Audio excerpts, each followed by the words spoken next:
तो जो समय की मांग है ये है कि उस सतयुग में जब महाराजा के शासन में सबको एक नजर देखा जाता, हर एक धर्म को, हर एक रीजन को, मगर आज जो सत्ता जो इसका मजा ले रहे हैं, खासकर एनसी गवर्नमेंट की बात करूं तो वो लोग आज जम्मू को दरकिनार कर रहे हैं, हमारे हकों पर डाका डाल रहे हैं। तो आप बताइए कि आखिर जम्मू का डोगरा 78 वर्षों से ये जो अपने ऊपर जो जुल्म सहते आ रहा है, जो हमें एक सेकंड ऑर्डर स्टेटस में रखा है बनाकर, यहां पर एक कॉलोनी की तरह जम्मू को इस्तेमाल कर रहे हैं, आखिर डोगरा कब तक बर्दाश्त करेगा?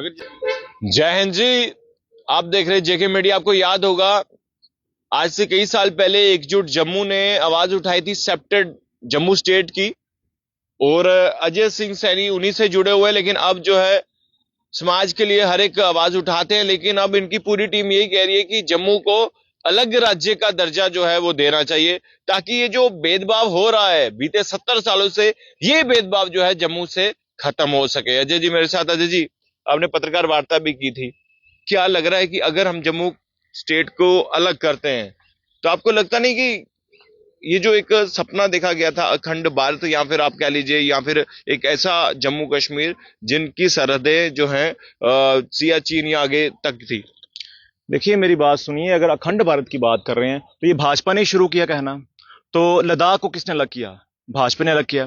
कहने का मतलब ये है कि समय की मांग जो होती है हमें उसके अनुसार चलना पड़ता है।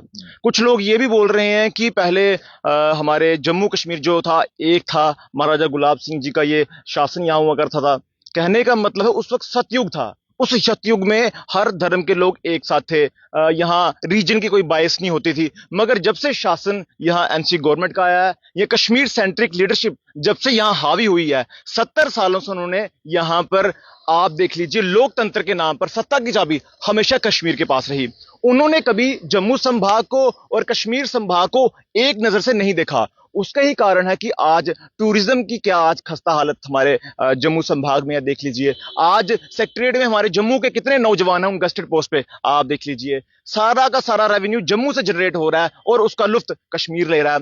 हर एक रिसोर्सेज, हर एक चीज जो जम्मू से पैदा हो रही है, या जो सेंटर से हमें चीजें मिलती हैं, चाहे उसमें बजट हो, हमारा विकास हो, उन सब चीजों पर कब्जा करके कौन बैठा है? कश्मीर। तो जो समय की मांग है ये है कि उस सतयुग में जब महाराजा के शासन में सबको एक नजर देखा जाता, हर एक धर्म को, हर एक रीजन को, मगर आज जो सत्ता जो इसका मजा ले रहे हैं, खासकर एनसी गवर्नमेंट की बात करूं तो वो लोग आज जम्मू को दरकिनार कर रहे हैं, हमारे हकों पर डाका डाल रहे हैं। तो आप बताइए कि आखिर जम्मू का डोगरा 78 वर्षों से ये जो अपने ऊपर जो जुल्म सहते आ रहा है, जो हमें एक सेकंड ऑर्डर स्टेटस में रखा है बनाकर, यहाँ पे एक कॉलोनी की तरह जम्मू को इस्तेमाल कर रहे हैं, आखिर डोगरा कब तक बर्दाश्त करेगा? अगर जिस तरह से आप मांग कर रहे हैं कि जम्मू को अलग कर देना चाहिए, फिर तो कश्मीर के लोग, कश्मीरी भी ये कहेंगे कि कश्मीर को अलग कर देना चाहिए। देखिए कश्मीर से तो मांग खुद ही उठ रही है।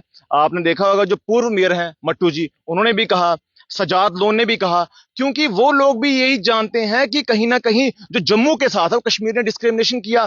वहां की कुछ पॉलिटिक्स भी होगी जिसको लेके वो एनसी को घेरने की कोशिश कर रहे होंगे। जो सत्ता या जो सच है वो यही है कि जम्मू इस वक्त अपने अस्तित्व की लड़ाई लड़ रहा है। जम्मू को अपना कल्चर, अपनी लैंग्वेज, अपना यहाँ पे संस्कार, अपने हेरिटेज, अपने राजा महाराजाओं की विरासतों को बचाने के लिए जम्मू को कश्मीर से अलग होना पड़ेगा। ये इस वक्त की मुख्य मांग इसीलिए है क्योंकि एनएलयू हो, आप देख रहे हैं अंडर 14 के ट्रायल हुए, कश्मीर के बच्चे सिलेक्ट होते हैं। संतोष ट्रॉफी हुई, वहां कश्मीर के बच्चे सिलेक्ट होते हैं। हर एक चीज में जो है प्राथमिकता कश्मीर को।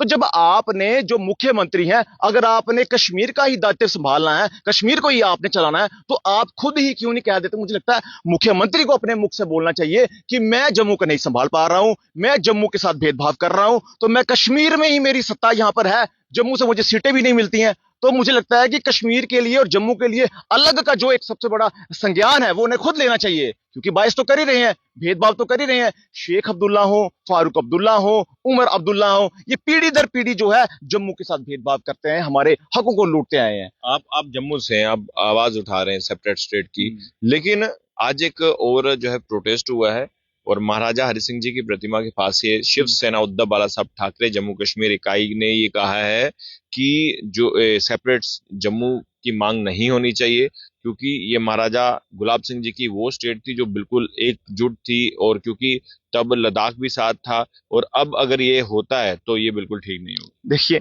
मैंने आपसे पहले ही कहा कि जब लद्दाख अलग हुआ तो मैं पूछना चाहता हूं जिन्होंने आज प्रोटेस्ट किए हैं उन्होंने कितने प्रदर्शन किए? क्या उन्होंने कोई प्रदर्शन किया लद्दाख अलग होने पर? और जिनकी आप बात कर रहे हैं, मैं आपको बताना चाहूं, इस वक्त सबसे बड़ा मुद्दा जो यहां पर जम्मू में एक और है, जम्मू की डाइवर्सिफिकेशन को लेके, कि जम्मू को किस तरह घेरा जा रहा है रोहिंग्याओं द्वारा। तो मैं उनका डबल स्टैंडर्ड भी यहां पर एक्सपोज करना चाहूंगा। एक तरफ तो वो कहते हैं कि यहां से रोहिंग्याओं को बाहर निकालो। मुझे बताइए, जब तक कश्मीरी शासन यहां पर रहेगा, एनसी गवर्नमेंट यहां पर रहेगी, जावेद अहमद दरहाना जैसे यहां पर लोग रहेंगे जो कहते हैं कि रोहिंग्याओं को पानी और उनकी बिजली हम नहीं काट सकते हैं, तो आप कैसे यहां से उनको निकालेंगे? क्योंकि कश्मीरी शासन जो है, उन्होंने उनको यहां पर बसने नहीं दिया, क्योंकि अपने वोट उनसे मिलते हैं एनसी गवर्नमेंट को, अपने वोटों के खातिर उन्होंने यहां पर बसाकर उन्हें रखा हुआ है। और दूसरी तरफ जिनकी आप बात कर रहे हैं, वो कह रहे हैं कि यहां से जम्मू सेपरेट अलग नहीं होना चाहिए, तो फिर आप उनको निकालेंगे कैसे? तो ये जो डबल स्टैंडर्ड पॉलिटिक्स है, और जिस तरह मैंने उस दिन भी बात की थी कि जयचंद हैं, तो जो जम्मू को बांटने का काम कर रहे हैं, जो इंसिडेंट पीछे हुए जहां जम्मू को बांटने की बात की, हम यहां कह रहे हैं कि जम्मू का हिंदू, मुस्लिम, सिख, ईसाई जो यहां पर रह रहा है, ये जम्मू जो संभाग एक गुलदस्ता है, उसे गुलदस्ते की तरह रहने दीजिए। जिस तरह एनसी गवर्नमेंट पुंछ राजौरी को तोड़ने की बात कर रही है, मैडम जो महबूबा हैं वो यहां पर टू नेशन थ्योरी लेकर आ जाती हैं, Omar Abdullah two nation theory लेकर आ जाते हैं, और जम्मू वाले लोग जो है राष्ट्रवादी लोग हैं, यहां पुंछ राजौरी हो, चिनाब हो, डोडा भद्रा किश्तवाड़ हो, जो राष्ट्रवादी लोग हैं, वो लोग मिलने की बात कर रहे हैं। और आपने देखा कि हमारी प्रेस कॉन्फ्रेंस में हमने पुंछ से भी रिप्रेजेंटेशन वहां बिठाई थी कि हम जम्मू को जोड़ेंगे और हम अपना टू नेशन थ्योरी, मतलब कि धर्म के आधार पर जम्मू कश्मीर को नहीं बांटेंगे। तो ये जो जम्मू के जो कुछ लोग हैं, जो जम्मू का माहौल खराब कर रहे हैं और जम्मू को बांटने का प्रयास कर रहे हैं, और जम्मू पिछले 78 सालों से जो प्रताड़ना सह रहा है, जिन्हें उन्हें दिख नहीं रही है, मुझे लगता है कि उन्हें लोगों के बीच जाना चाहिए, लोगों की जो दर्द है उसे सुनना चाहिए, उन बच्चों का भविष्य सुनना चाहिए, उनकी सुननी चाहिए दर्द कि किस तरह हमारी नौकरियां जो है सारा कश्मीर ले जाता है, हमारा विकास सारा कश्मीर ले जाता है। तो आखिर कब तक हम इंतजार करेंगे कि सेपरेट ना हो? तो देखिए, एक पत्रकार वार्ता इन्होंने की थी, मुद्दा ये था कि जम्मू को अलग राज्य का दर्जा जो है वो देना चाहिए। जितने भी लोग देख रहे हैं, आप इनकी बात से सहमत हैं या नहीं, अपनी राय जो है जरूर कमेंट बॉक्स में रखिएगा। देखते रहिए जेके मीडिया। धन्यवाद। जय हिंद।